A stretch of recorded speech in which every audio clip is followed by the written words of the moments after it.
Antes de qualquer coisa, se você quer entender a Fórmula 1 além do que aparece na televisão, esse canal é o seu lugar. Inscreve-se agora e ativa o sino, porque o que vem a seguir é exatamente o tipo de coisa que os grandes veículos não abrem.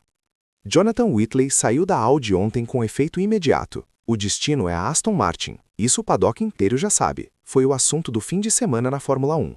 O que ninguém abriu ainda é o número absurdo por trás dessa saída. Quando você entender esse número, vai compreender por que a Audi, com todos os seus bilhões e com Gabriel Bortoleto pontuando na Austrália, matematicamente não tinha como segurar esse homem. Não foi lealdade nem projeto de longo prazo que decidiu isso. Foi uma operação financeira que usou o próprio regulamento da FIA como arma de recrutamento em massa. E o time de Bortoleto perdeu a peça mais crítica da F1 2026 sem ver o golpe chegar.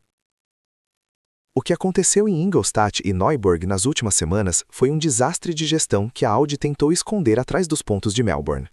Enquanto o público olhava para o placar, a crise fermentava lá dentro. Fontes do paddock confirmam. Whitley não saiu só porque apareceu dinheiro melhor. Ele saiu porque a Audi cometeu o erro clássico de time grande demais. Contratou um general e entregou o comando para outro cara ao mesmo tempo. E quando você entender o que aconteceu dentro daquele escritório, vai entender por que a Audi pode perder o campeonato antes de vencer uma única corrida. Pensa comigo por um segundo. Mattia Binotto, que já estava lá como dono da tecnologia, nunca deu espaço para Whitley respirar. Imagina contratar o melhor mestre de obras do mundo para a Fórmula 1 e proibir ele de tocar nos tijolos sem autorização de um arquiteto que ele sequer conhece. Foi exatamente isso. Binotto nem participou da escolha de Whitley. A decisão veio diretamente dos executivos da Audi na Alemanha, por cima da cabeça do italiano. 2 chefes, uma equipe, 0 alinhamento. O resultado foi uma guerra fria de egos que travou as decisões sobre o motor da F1 2026 e a disputa interna por recursos. Whitley queria a gestão prática de pista, Binotto queria controle técnico de longo prazo. E ninguém na cúpula alemã teve coragem de sentar à mesa e resolver isso. Esse atrito já emperrava decisões técnicas antes mesmo de as corridas começarem. A pergunta óbvia que surge é inevitável. Se a Audi, com todo esse poderio financeiro e com Bortoleto já marcando pontos, não consegue segurar seus próprios líderes por 2 grandes prêmios, como pretende vencer um campeonato mundial? É uma questão que não deveria existir num projeto desse tamanho. A arrogância de achar que a estrutura corporativa alemã supera o dinamismo da Fórmula 1 cobrou o preço mais caro possível.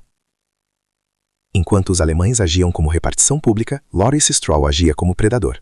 E predador não avisa antes de atacar. A Audi perdeu o chefe de operações em 2 grandes prêmios por guerra interna de ego.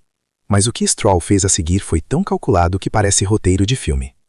A Aston Martin não ofereceu emprego. Ofereceu um reino. Stroll deu cheque em branco e o cargo de escudo pessoal de Adrian Newey. Cada ligação feita para Whitley, o valor do pacote subia. Enquanto isso, o projeto alemão se perdia em papelada, aprovação de comitê e burocracia de montadora. Mas espera. Por que alguém em sã consciência trocaria a Audi, com motor próprio e projeto de longo prazo, pelo fundo do grid da Fórmula 1? A situação da Aston Martin é de pesadelo técnico real. A nova unidade de potência Honda para a F1 2026 vibra tanto que corre risco de causar dano físico nos pilotos e de fritar as baterias em poucas voltas. Tão severo que médicos da equipe levantaram preocupação real com dano nervoso permanente. Os pilotos chegam ao fim das sessões com limitação física visível. A equipe está em último lugar, 100 pontos, com abandonos precoces. Mas Stroll sabe que para consertar um carro ruim, você precisa de gente brilhante sem burocracia no caminho. O plano foi executado em 3 etapas. Primeiro, tiraram Adrian Newey da Red Bull. Depois, garantiram que Newey tivesse um segundo de alto nível para cuidar de logística e política. E o golpe final. Segundo fontes, ofereceram a Whitley autonomia total como gestor principal. O homem que resolve a operação de pista para que Newey foque exclusivamente no que faz de melhor. Desenhar um carro imbatível. Eles não roubaram um funcionário. Roubaram um sistema inteiro. É a reconstrução exata da dinastia da Red Bull. Só que com as cores da Aston Martin. Na Red Bull, a fórmula era simples.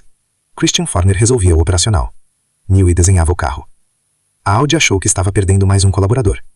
Na realidade, Stroll estava comprando a peça que faltava num quebra-cabeça bilionário. O projeto que quer apagar o vexame do início de temporada e construir algo duradouro. Aqui a história vira de cabeça para baixo. Você provavelmente imagina que a Audi perdeu essa disputa por falta de dinheiro. Errado. A Audi é uma das empresas mais ricas do planeta. O problema não foi o tamanho do cheque. Foi que eles tentaram ser corretos demais. Seguir o processo. Respeitar o orçamento. E foi exatamente isso que abriu a brecha. Para entender o que aconteceu, você precisa conhecer uma cláusula do regulamento financeiro da F1 2026 que quase ninguém leu com atenção. Todo mundo acredita que o teto de gastos de 215 milhões de dólares nivelou o jogo para todos nessa nova era. Mas a Aston Martin encontrou uma abertura legal que a diretoria alemã, presa na contabilidade rígida de montadora, simplesmente ignorou. A cláusula dos 3 excluídos. Pelas regras da FIA para a F1 2026, o salário dos 3 funcionários mais bem pagos de cada equipe fica totalmente fora do teto de gastos. Deixa isso assentar. Você entendeu o que acabou de acontecer. A Audi tentou encaixar o Whitley numa estrutura salarial comportada para não criar atrito com sindicatos na Alemanha. A Aston Martin simplesmente ignorou esse limite.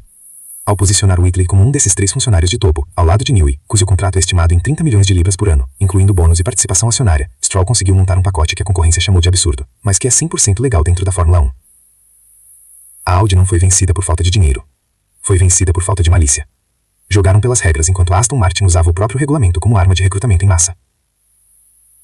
E quem paga o pato é Gabriel Bortoleto. No segundo ano de Fórmula 1, o brasileiro é a grande esperança da equipe. Já entregou pontos em Melbourne. Um 9º lugar sólido que foi o primeiro ponto da história da Audi na categoria. Mas agora está no mato sem cachorro. Whitley era o elo. Era ele quem pegava o feedback de pista de Bortoleto e alinhava pilotos, engenheiros e fábrica dia após dia, garantindo que as mudanças chegassem rapidamente ao carro. O carro mostrou o ritmo real em tração e gestão de energia, áreas que dependem de refinamento seção a seção. Era Whitley quem conduzia esse ciclo. Sem ele, tudo cai no colo de Binotto, que acumula agora chefe de equipe, chefe de projeto e estrategista interino ao mesmo tempo.